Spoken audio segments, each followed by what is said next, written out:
السلام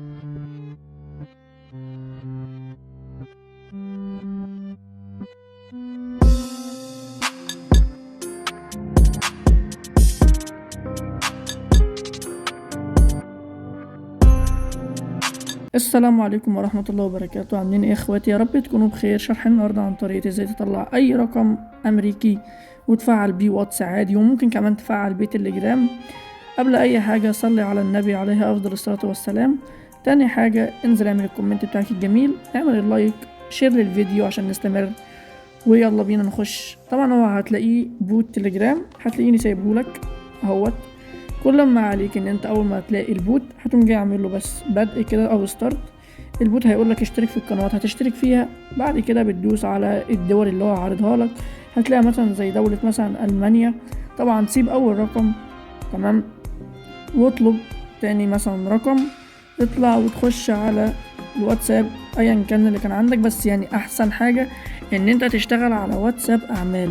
ليه؟ لان الواتساب الاعمال في الاكواد بيجي اسرع، تمام. يعني النسخ اللي هي الماسنجر بلاش منها احسن، تمام. هنعمل نعم، هيقول لك برجاء الانتظار. وطبعا الرقم ده على تليفون تاني، فهو الكود اصلا كده كده وصل للتليفون التاني، فاحنا مش عايزينه ان هو يوصل للتليفون التاني، فهندوس على ال3 نقط.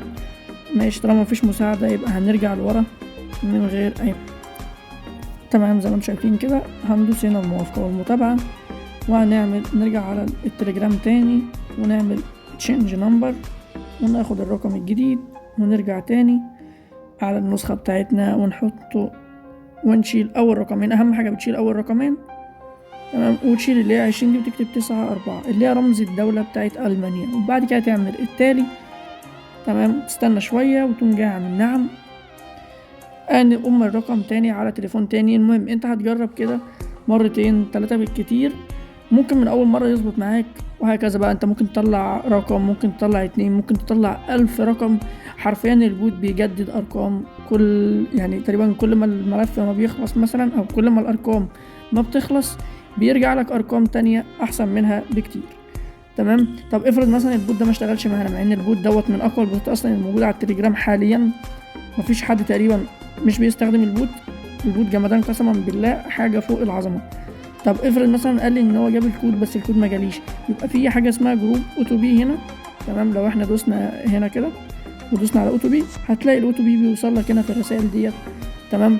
هتلاقي هو اصلا هيبقى حاطط لك في الاشتراك الاجباري بتاع البوت، تشترك اشتراك اجباري، ويقوم جاي مدخلك على القنوات بتاعته عشان تشوف كل جديد، وهكذا. طب الاكواد صح بتجيلك في مكانين، يا اما في البوت يا اما في الجروب. فانت بتستنى يدوبك 3-4 ثواني لحد ما يجيلك في البوت او يجيلك في القناه، بحيث ان انت ما تدورش كتير. طب افرض ما جاش خالص، يبقى غير الرقم خالص.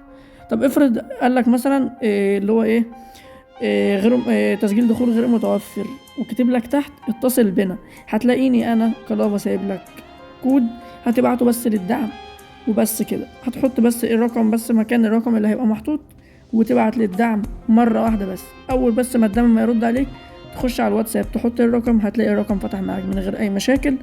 ويبقى كده انتهينا للفيديو. طبعا ما تنساش اللايك وما تنساش الاشتراك.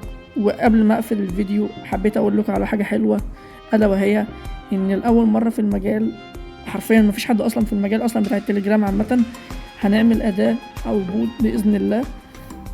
انا جربته. البوت دوت بيحظر حسابات، بيحظر قنوات، جروبات، ايا كان، حرفيا بيحظر اي حاجه. كل ما عليك انت بس بتحط اللينك، اسكان لو رابط، قصدي لو قناه بتحط اللينك بتاعها، بيطلع البوت في ذكاء اصطناعي بيطلع الانتهاكات اللي بتبقى مثلا في القناه، وبيقول لك القناه ديت بتنتهك شروط كذا كذا كذا مثلا، ويبدا البوت يعمل بلاغات. كل ما عليك انت بتضيف ارقامك انت او حساباتك انت، بحيث ان البوت يبدأ يشتغل ويبلغ بلاغات صحيحة. وبس كده يا اخواتي، سلام.